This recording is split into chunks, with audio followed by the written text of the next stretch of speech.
Bon mardi. Les élus de Saguenay et de la région prennent les grands moyens pour mettre de la pression sur Domtar, qui possède des papeteries à Alma et Kenogami. Dorénavant, la compagnie ne pourra plus vendre ses barrages sans avoir l'autorisation des élus d'ici. Ce qui a mis le feu aux poudres, c'est qu'en décembre, selon le maire Luc Boivin, Domtar a vendu ses ouvrages hydroélectriques de la région à une société en commandite. Et cette société appartient au propriétaire unique de Domtar, selon la CSN.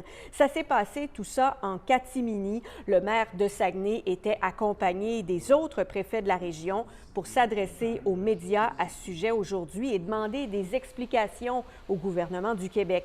Ils veulent éviter que l'énergie produite par les barrages sur notre territoire ne serve à des installations situées ailleurs qu'au Saguenay-Lac-Saint-Jean.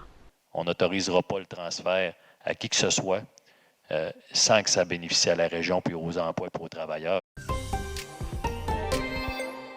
Sur la scène judiciaire, la Couronne réclame 19 ans de prison pour Ahmed May à la suite de l'attaque au couteau qui est survenue au restaurant La Belle et la Bœuf de Chicoutimi. Ça, c'était en décembre 2023.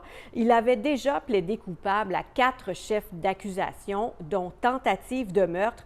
Ahmed May n'était pas représenté par un avocat en cour hier. Il a dit vouloir être traité comme un humain et non comme un terroriste. Il connaîtra finalement sa peine en avril prochain. Bonne nouvelle pour les nageurs du Lac-Saint-Jean, la piscine du Cégep de Saint-Félicien va finalement rouvrir la semaine prochaine.